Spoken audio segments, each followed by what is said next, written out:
Hello and welcome back to Heights Library's podcast, Unpacking 1619, where you can explore the interviews we've collected with scholars from around the country, in which we unpack topics relating to race in America. I'm your host, John Pichet, and I'm thrilled to share these interviews with you here. Joining us today is Professor Samantha Pinto, Department of English, University of Texas at Austin, to discuss her book, Infamous Bodies, Early Black Women's Celebrity and the Afterlives of Rights. Using the idea of vulnerability as a touchstone to explain celebrity of Sally Hemings and Sarah the Hottentot Venus Bartman, Professor Pinto describes how each woman's agency is complicated by dominant systems of coercion and violence. We spoke about this on June 12, 2023. Hi, I am Samantha Pinto. I am professor of English at UT Austin, as well as affiliated faculty of African and African Diaspora Studies and Women's and Gender Studies here. I also direct the Humanities Institute, I should say that. So, fantastic. Thank you for joining us. And today we're going to be talking about your book, Infamous Bodies, Early Black Women's Celebrity and the Afterlives of Rights. So could you begin by just kind of giving us an idea of how you came to this book and how you chose the 5 women in it? Absolutely. It's so interesting to think about for me now, a few years out from this book, but then also the real story is a push off from my first book. My first book was about experimental Black women's writing. So very weird 20th century postmodern writing, right? That was formally innovative.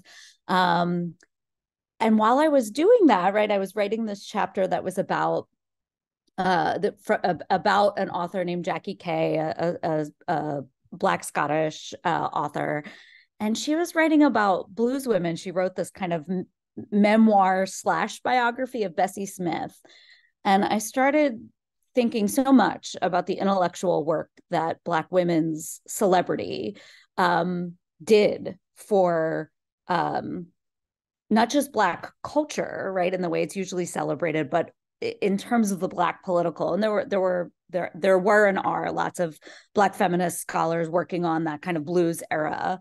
And then at the same time, I was writing this chapter about Elizabeth Alexander, the poet and memoirist, and obviously president of the Mellon Foundation now, and about her sort of recouping of Sarah Bartman, otherwise known as the Venus Hottentot. And she was doing the same thing, like sort of reconsidering the intellectual and political work of Black women celebrities in these very dicey, sort of sexualized and crossover, white audience situations, right? Exhibitions and performances. And I really wanted to challenge myself with this other book, right? With the next book, to really dig into that. So to move away from maybe weirder or different forms will give us sort of like more and denser sort of political nodes of thinking about Black feminism and transnational feminism, and to really say, well, no, I want to dig into the popular. I want to think about the work that they're doing. And from there, it really came together for me in sort of thinking about this key era, because I was also studying critical human rights at the time, this sort of key era of nation building here, of empire building elsewhere, and sort of thinking, these are the women, right, that are doing it, right? I had written this sort of one-off seminar paper on Phyllis Wheatley called Making the First Black Celebrity, where I was really thinking about how she crafted herself and also has been crafted. And it's just sort of emerged from there that I already had these 3 figures, and then stretched to do work on Seacole, who's amazing, Mary Seacole, a Jamaican nurse, and Sarah Forbes Bonetta, who's lesser known, but now is gaining more traction, especially in England. And I thought, these are the foundation of the Black political, or an alternate genealogy of the Black political beyond the Black radical tradition that is usually defined through civil rights and post, and then sort of backlogged through who we think of as key heroes and interlocutors in the 19th century, in 19th century America around that. And I wanted to challenge all of that through these very, sticky figures of folks who are not easy heroines, and not villains, but they're also not tragic heroes, right? In the way they sometimes get told. Yeah, and I think before we get into Sally Hemings, we should probably offer a trigger warning, because we're going to be talking a lot about some of the kind of rape culture and sexual assault. So absolutely, there's no way to talk about it without talking about sexual violence and the difficulties of thinking through that when you think about Hemings's long-term entanglement with Jefferson and his family and beyond. Before we get into that, though, I do want to hit kind of something that your book really brings to the forefront and complicated my thinking about some of this too, which is you kind of frame all of this in a vulnerability, and how you kind of unpack that vulnerability is incredibly interesting. So maybe you could kind of talk about how you see it in relation to Hemings and also Bartman. Absolutely. And again, I was sort of studying critical human rights at the time, and there are lots of theorists of vulnerability there. Martha Feynman being the biggest one. I always like to cite my sources, because really she's doing incredible public facing work. This is not something that I'm not trained in legal theory, right? And I could pick it up. Sort of thinking about how do we come at rights, not from an entitlement, Thomas Jefferson kind of style rights, but from one that assumed vulnerability at its core. And then theorists like Kimberly Juanita Brown developed that like in their own work as well. So for me, vulnerability is core, because I think so much of work, and you could understand it in my field in Black feminism and in Black studies, right, is really invested in agency, right, and in recovering stories of agency. And I really, again, wanted to move the base political subject away from that and say, what if we imagined it not as someone who was rights bearing, but someone who was carrying vulnerability? And to me, that is a quintessentially feminist subject, right? And theorists like Judith Butler talk about that now too, right? Thinking about revolution through vulnerability and political work through vulnerability. It's quintessentially feminist to think of, and it also really, really alters who we think of as the subject of the field, and then also how we think of the trajectory of the field, how we can tell stories that are not just tragic or heroic, and instead exist in this liminal space. And to me, Bartman obviously is key to this, and she's key to this legally, right? Because she gets involved. Sarah Bartman is involved in this case when she is coerced into going to England to perform, where she's at the crux of this post-enslavement, articulation of free labor contract, right? So either she is a trafficked victim or she is a consenting laborer, and there's not really any space in between for someone like her, even though that space exists so palpably for women in particular, and obviously at the time for Black women and women from what then became the empire, right, and was the empire. And that's so the crux, not this agentic consenting subject. It is some mix between sexual trafficking, sort of like consent through transaction, right, but not coerced, right? There's another excellent historian, Emily Owens, who's writing about this issue of, she calls it Consent in the Presence of Force. That's the title of her book from UNC Press, where she's thinking through all of this through enslavement and sort of sexual freedom suits and sexual transactions that lead to freedom or not. Yeah, and I thought it was such a great way to kind of frame the interaction and the ways human lives touch these different structures of power and legal and agency and celebrity and all these different um, terrains, I guess. And it's kind of a borderland that touches all of them. It does. It does. It does. And the other thing is that, I'm very interested in public perception. And the category of celebrity is sort of always already suspect because, again, of its transactional nature, right? The way that you get things, right? You get sort of capital, right? From celebrity. And it always makes figures, in Black feminism and in Black studies who touch on that, right, in that sort of commodified celebrity performative zone, suspect, right? It makes the women suspect. And I want to not undo that or deny the transactional right through it or try to make resistant subjects out of that, but try to think about, as you're saying, that sort of thorniness of how that vulnerability sort of touches everywhere, right? Including how one is supposed to make a living outside of, or make a life outside of marriage and the domestic and or enslavement, coercion, etc. Right? There's not a lot of options for women, and even fewer, obviously, for Black women of the time. Well, and we also kind of think of history as a monolithic, it only happened this way because we know that story, when in fact the complications are what make the story, actually fit into the historical moment.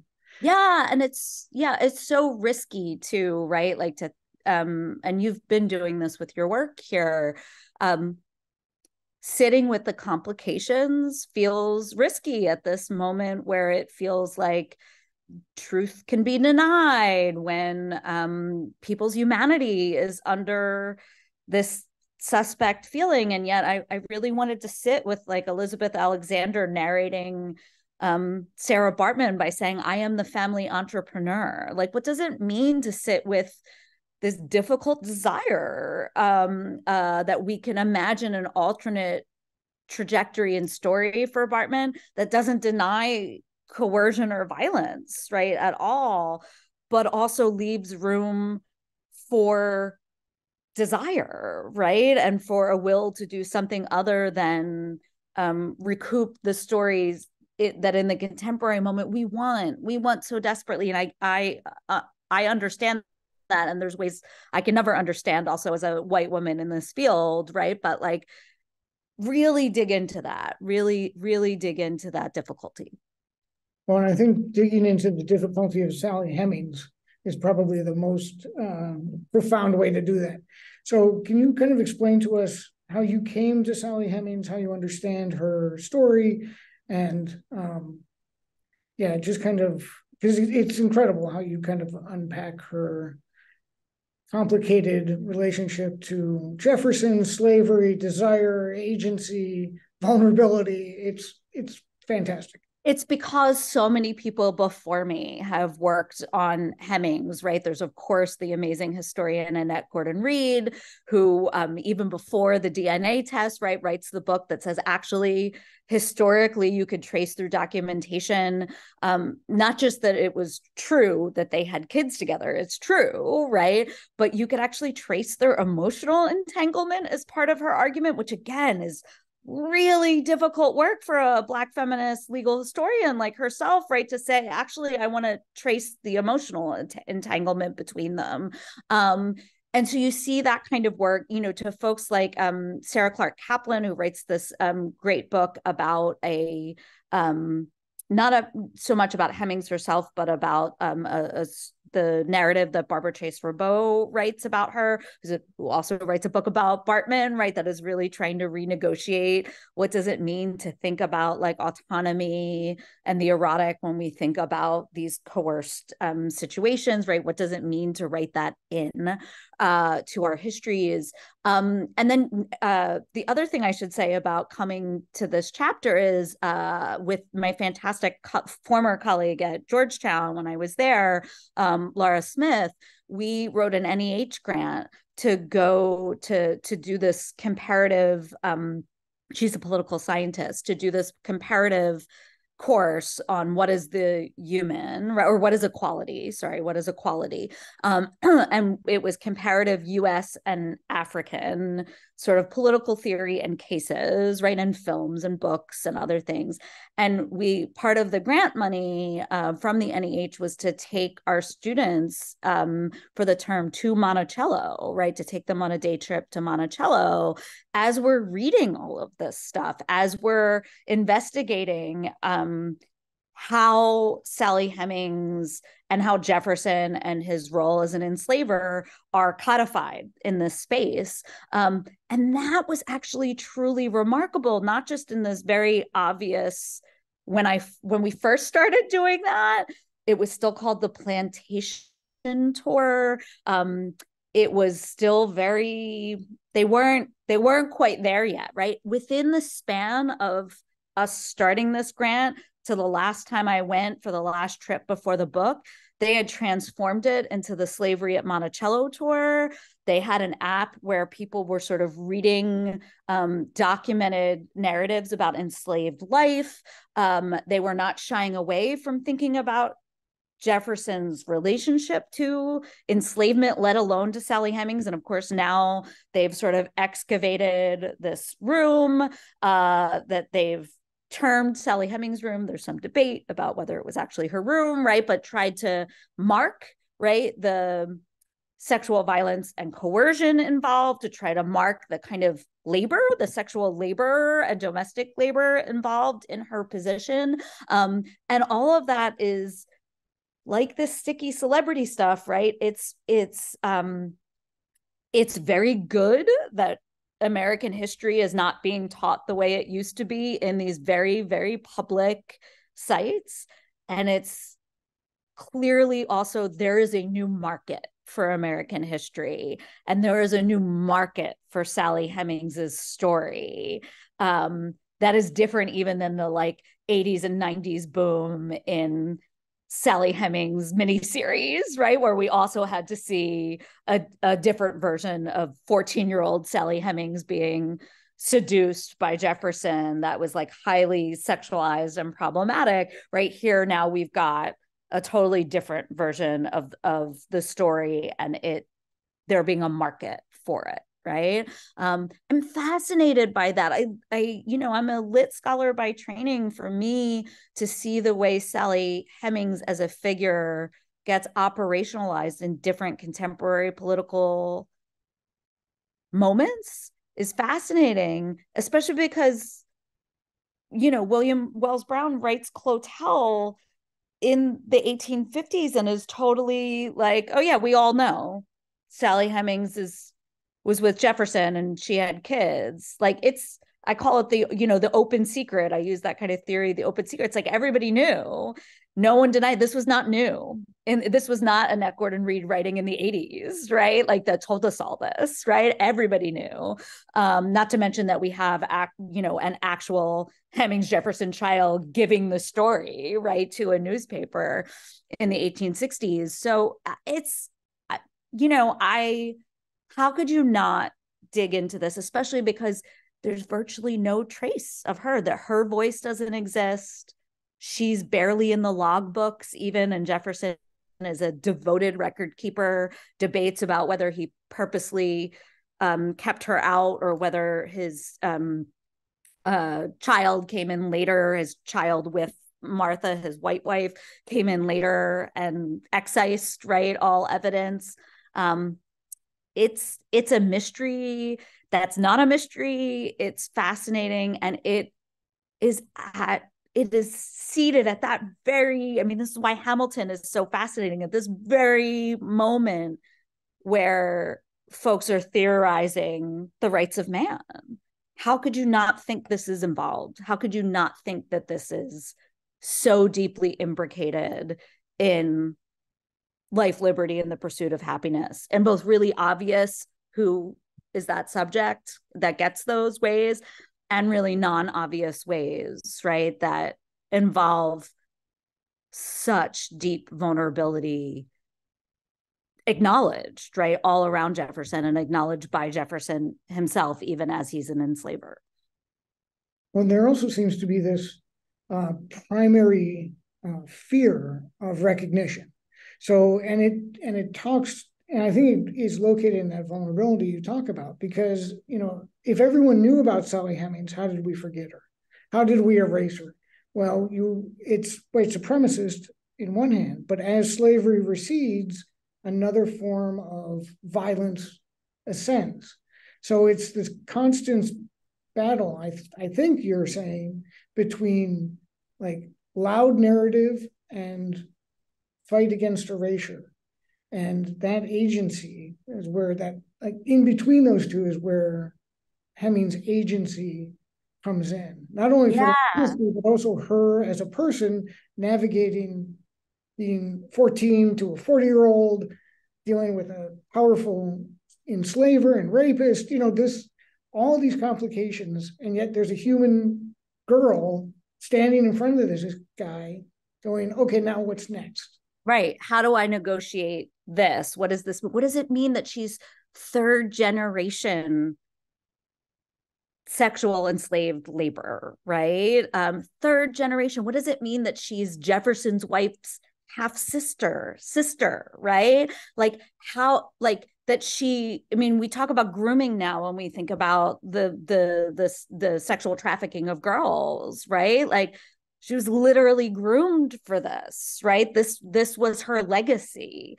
How do you think about that legacy as labor and as exploitation? And then when we retell the story, how can we as a public look at, yes, the white supremacist story that's very loud and also attempting to erase, right, or alter, but also look at the marginalized narratives from marginalized communities that also want to repurpose and reshape, right?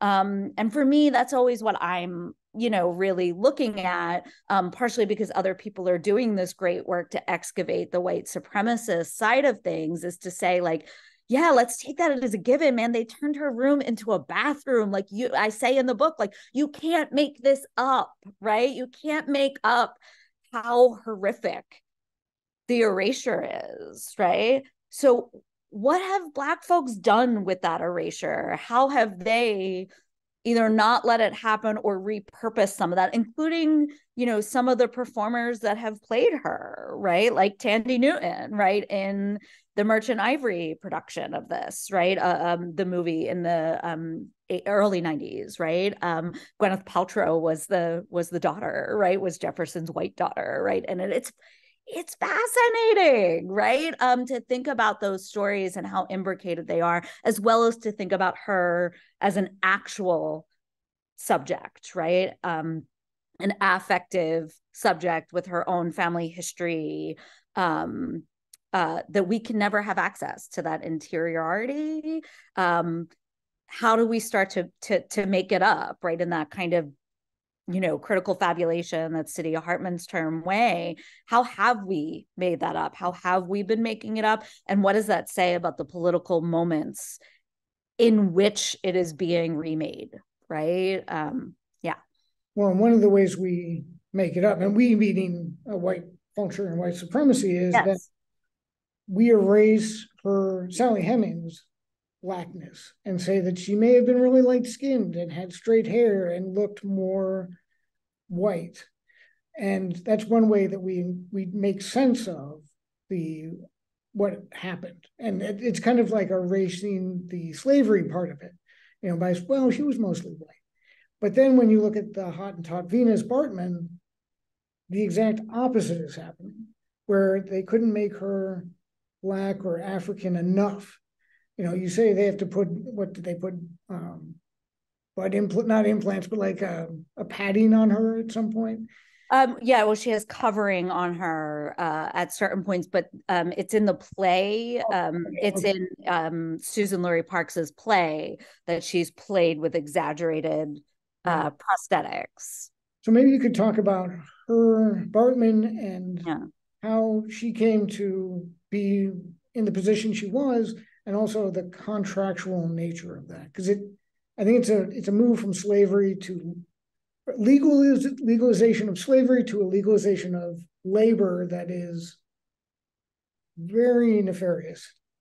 Deeply, right? And two scholars that work on this, Lisa Lowe and Amy Drew Stanley, right, on different ways, right? But there's lots of legal theorists too who work on the kind of the promise of the legal employment contract, as well as the promise of the marriage contract, as the sort of thing that will bring upon that is the promise of emancipation, right? That of course we know is deeply coerced and not at all free in any kind of way. And so for Bartman, it's fascinating in this in England, in post Somerset, so post legal enslavement in England, when England is feeling good about itself, about how great it is for divesting from the slave trade and how terrible America is for continuing in the slave trade, right? And they get to this is their story, right? But they're still engaging in imperialism and colonialism, obviously, like crazy, and they've got to come up with other narratives, and they've created this public, right, too, through periodical culture and other things, that is hungry for these stories of absolute difference, right, of radical difference from colonial subjects, right? Even though Bartman's London, right, and Victorian London is filled with Black folks, right? Gretchen Gerzina writes about this. Like, this is not, Blackness is not the difference, right, anymore, so to speak, right? It's not enough, right? The phenotypic difference of skin. And so instead, Bartman is exhibited as this very particular type of like interior Africa, indigenous Africa, and has to have a completely radical, be thought of as a completely different radical body type. And this is in France too, which is also engaging in colonialism. And obviously all of the drawings that, we have of her, right, are from Cuvier in France, right? And so it really is this moment where absolute difference becomes a more radical embodied difference needs to be imagined, right, for this public that is now grown up on enslavement and has lots of normalized, right, everyday Blackness around it. And trying to understand how labor is working in the colonies post-enslavement also needs a narrative. And she becomes this really, in many ways, unlikely figure, right, of this post-English enslavement landscape, where you've got a group of abolitionists, right, who are like, no, this is just this continued, right? She is just coerced, also in problematic white saviory ways, right? And then on the other side, you've got this group that's just like, I'll produce a contract. Do you want me to produce a contract? Here's a contract. And she speaks multiple languages. She'll testify. She'll say, I signed a contract, right? Because what are her options?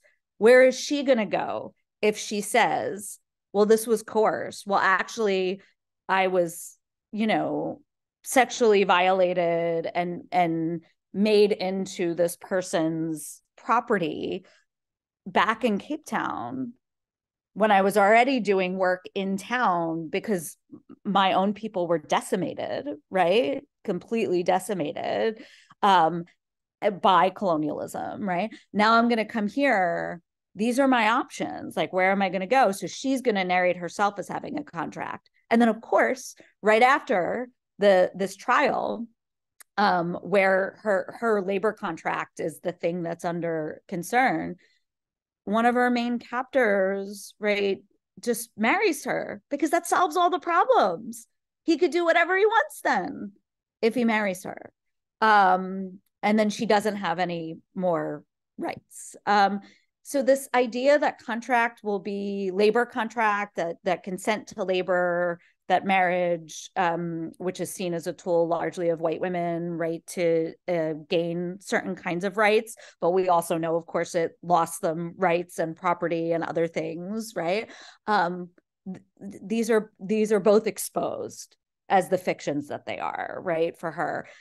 Sally Hemings didn't even have access to those legal fictions, right? And so that's the real move from narrating the kind of afterlives of slavery in the fiction of freedom, right? Is Sally Hemings only had access to this kind of genealogy and these promises. And again, right, even they, Annette Gordon-Reed even narrates like the family was probably at every moment waiting for him to send her away during the presidential campaign where it's exposed, right, that and he's not hiding it, right? He's got his, part of it, you brought up the skin color, right? But like it's a difficult thing because you actually do want to narrate what generations of sexual violence does, which is likely she was really light skinned, right? We have a problem with that with passing narratives too. We were just like, okay, Tessa Thompson can star in Passing, right? Nicole Kidman should star in Passing, right? As in not really, I understand the reasons why we wouldn't want someone who does not identify as Black to do that. But we as a culture have a hard time not imagining racial phenotypes being different than what we think, right? And that's a way of encasing biological race and racism to also erase sexual violence, right? So it's actually really interesting to think about Sally Hemings and be like, well, actually, right, she's, again, third generation born of sexual violence, right? And then, being exploited in that way as well, right? It's really difficult to think about that. And yet that was the mark for Jefferson. He had people working in his house, laboring as enslaved, who looked just like him, right? Who had red hair and freckles. And that is the story people tell. That is how everybody knew his kids were there, right? And they were serving. So it's like, it's this wild thing to think about and that's what, again, the scholar Emily Owens has this other great paper called Promises, right?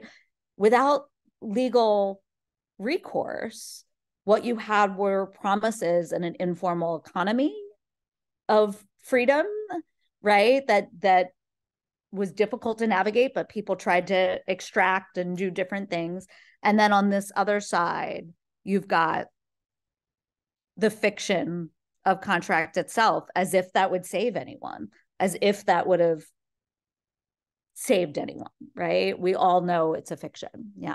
Well, and I think one of the important things that you bring out in this talk, in your discussion of contracts, is that, yes, it's a fiction it's a metaphor for the social relations that kind of hang over everything, that there are consequences that can be leveled at somebody at any time.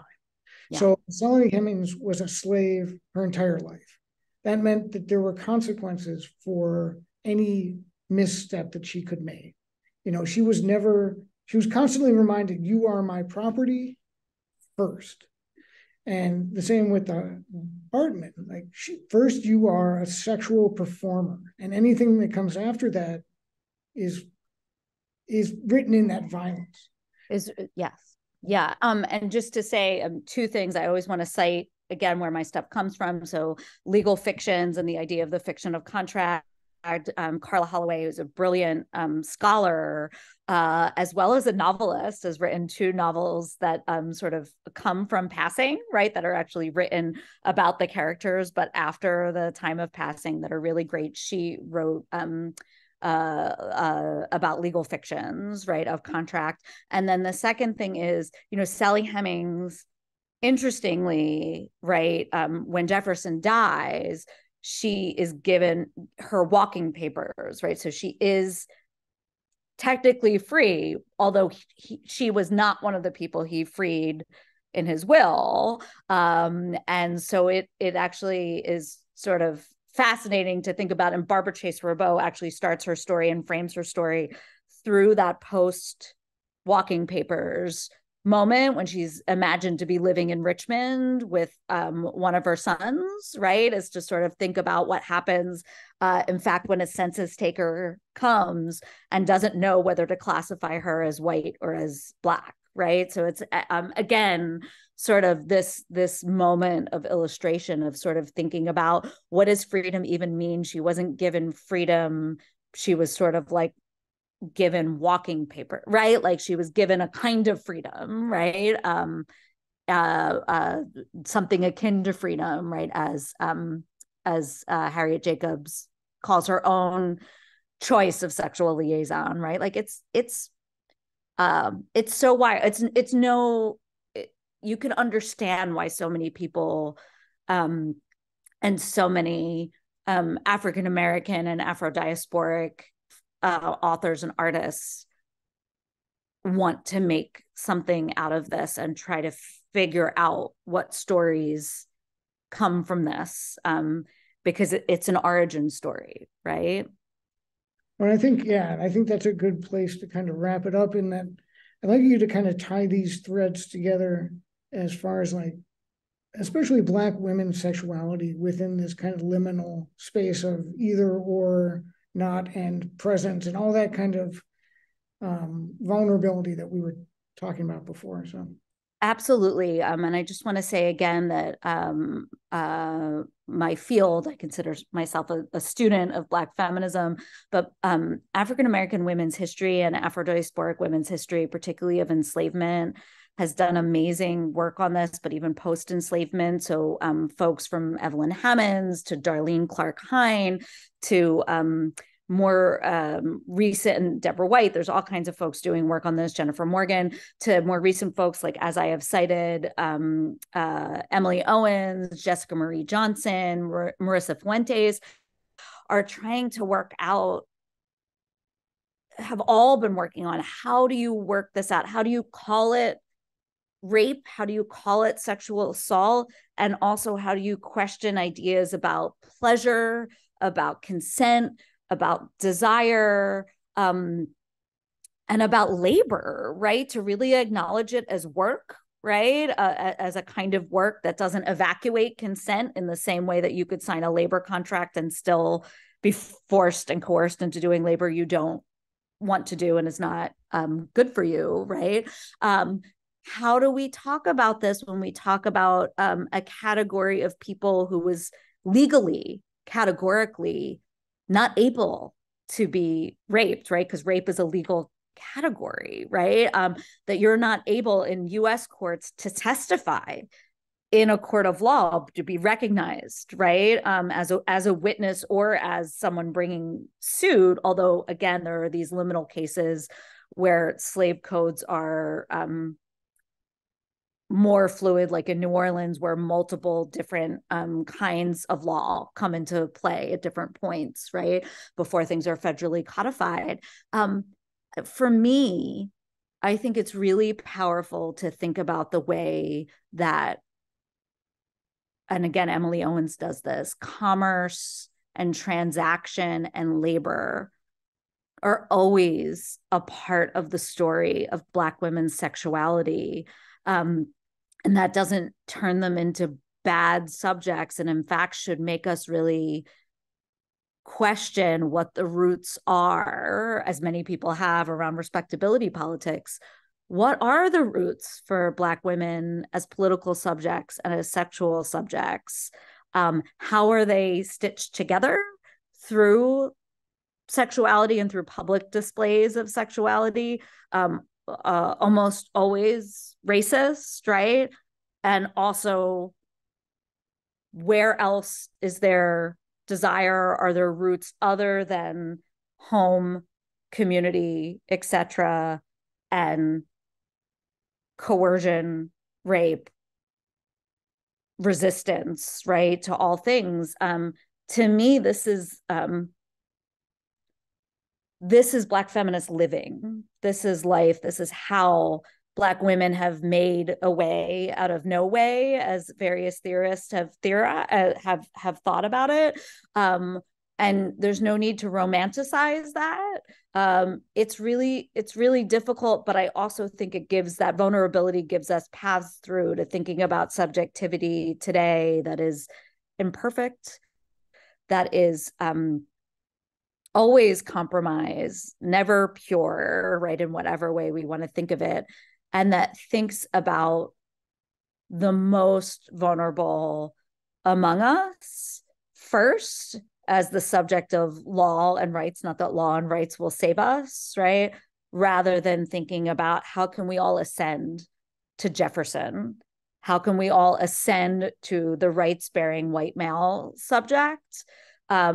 Which is not to say we shouldn't go for change, right? And so-called progress, but what would it look like if our political goals were just more about vulnerability, right? And about, if not protection, then care, and remedy, and ways of understanding the political that aren't about risk elimination, but mitigation. It's not very fun to think about, but I think it's a place where a lot of women live, and I certainly think we learn from the history of Black women and Black feminism that that's a way through. Yeah, and hopefully a site of change, as you said. So, deeply. It's not giving up on change. It's change through another route. So we don't need ideal subjects, right? And we see this when we are dealing with BLM as well, like, and with carceral reform, right? Which is just like, I think, or with, post Dobbs landscape, we all want purely innocent folks, right, to come through and be our models. And I think that we need those stories of real lives and of lives that were touched, where Black children are killed and whatnot. Like, no one, as I have to say to my children all the time, like, no one deserves to die, right? Like, how do you say that, right? And really mean it and really center your politics on that. And it's not totalizing. These don't need to be our only heroines, right? I'm not even trying to turn them into heroines, but it's something else for living and for the rest of us who aren't heroines, or and don't want to be tragic, right? In our plots, right? It's not the only plot, even as we recognize the deep violence, and the deep vulnerability. We recognize how people have lived through, in various complicated ways. Yeah, well, that's fantastic. And thank you so much for your time today and talking to us about your book, and Sally Hemings, and was it Sarah Baartman? Sarah Baartman or Saartjie Baartman. There's a lot of debate. We can't recover what her indigenous name was. And Saartjie is the diminutive of Sarah, a Dutch diminutive, right? But Sarah is not her given name either, right? It's so difficult to even, and there's debates about like how to even reference her. And it's so indicative of the difficulty of even trying to recover these histories of what do you even call her to show respect and honor, when all the options are compromise, right? Colonial. Yeah. I mean, they're all colonial. They're all diminishing her humanity. And I've done both. I've referred to her as Saartjie in my first book and Sarah in my second book. Is I sort of changed what I thought was ethically, where I wanted to put my emphasis, and how I felt was the most ethical way at the time, recognizing that it's not like there can be a pure ethical way to do it. Yeah. And Max talked about that in the slave names, and Phyllis Wheatley's first name came from the slave ship, and I mean, Sally Hemings' name is right, and her last name is that of her enslavers, right? Like how do you even start, right? Bonetta's name came from a ship again, and from the captain, the admiral who saved her, right, from interior African enslavement. It is, there's no winning. Right. There's only trying to tell the stories in the most ethical way we can at the moment, and also knowing that we'll get it wrong, that it'll change, knowing for myself that I'm never the best person to tell the stories, even if I feel compelled to, right, as a white woman in my field, right, like knowing that there are limits, and trying to do what I think is the most ethical and shines a light on other people, not myself, in the best way possible. And I just want to say I see you doing that with your series and with what you're doing with your work with the library as well, and really expanding how we think and talk and read about these issues.